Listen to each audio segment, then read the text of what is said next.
पुण्यात्माओं कुछ दर्द बनाओ हृदय में। बहुत दिन हो गए आपने यहाँ भटकतों को कुछ नहीं लेकर जाते, अंत में हाथ झाड़ कर जाते हो। कह कबीर अंत की बारी, जैसे हाथ झाड़ कर चला जुआरी। अब फिर क्या बताते हैं कि प्रेत शिला पैजा बिराजे पितरों पिंड भराई। उसके बाद क्या होता है कि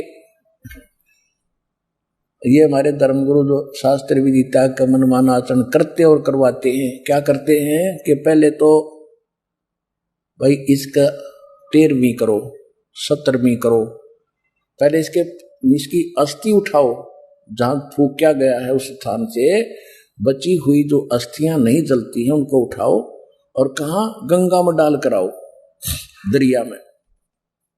और वहां पंडित जी पाओगे प्रत्येक क्षेत्र के न्यारे न्यारे भिन्न भिन्न, उनसे उनके द्वारा उसका क्रियाक्रम कराओ, तब मुक्ति होगी तुम्हारे माता पिता की, या जो भी डेड होता है, डेथ होती है जिसकी, तो वहां ले जाते हैं। फिर वो पंडित जी अपने जंतर मंत्र करके अस्थियां बहा देता है। 1100 रुपये दे दो, 500 दे दो, 5 कपड़े दे दो, वो अलग से दक्षिणा देता है। उसके बाद क्या कहते हैं 13वीं करो, और 13वीं भी कर दी, किस लिए कि गति कराएंगे। अस्थि किस लिए जल प्रवाह करवाई कि गति करा दी। फिर कहा कि इसके श्राद्ध निकालो, ये प्रेत बन गया, पिंड भराओ, पिंड भरा दिया। फिर कहें ये पितर बन गया, श्राद्ध करो। और श्राद्ध के समय क्या कहते हैं कि कौवे को ऊपर रख दो थोड़ा सा भोजन, तुम हो सकता तुम्हारा माता पिता कौवा बन गया हो और कौवा खा लेगा। भोग लग गया, अरे भले आदमी। या गति कराने लगे थे, कौवा बनवा के छोड़ दिया।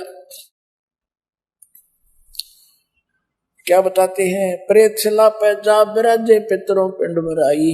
बौर श्राद्ध खान को आए, वो काग भये कल माही। कहते फिर श्राद्ध खान खतरा के लिए आए, पहले से पितर पिंड भी भरा दिए, सारा कुछ कर दिया, और फिर पितर बन गए। कहते श्राद्ध निकालो, और श्राद्ध के बाद कहते कौवा बन गए होंगे तेरे पिताजी, देखा भोग लगा गए ना। जब कौवा बन गया और भोग लगा लिया उसने, और श्राद्ध कंप्लीट हो गया, तो कौवा को तो रोज भूख लगती है, तो रोज निकालो वो श्राद्ध। अगर तुम्हें पक्का पता है आपके माता पिता कौवा बन गए, तो रोज डालो 2 रोटी छत पे, उनको तो डेली भूख लगती है कौवे को। कहने का भाव यह है परमात्मा कि तुम इन डुप्लीकेट संतों के द्वारा बताए गए भक्ति साधना करके अपना जीवन नाश करते हो, और आपके पूर्वज करके चले गए। अब ये साधना कति बंद कर दो।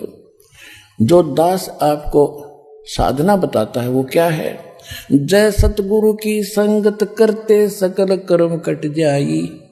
अमरपुरी पर आसन होते जहां धूप ना छाई।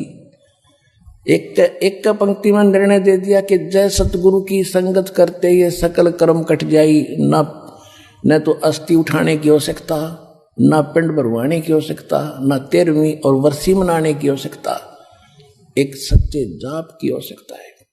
इसके करने से कुछ भी नहीं होगा, सारे झंझट खत्म हो जाएंगे और अमर लोग चले जाओगे, जहां जाने के बाद फिर लौट कर सकते।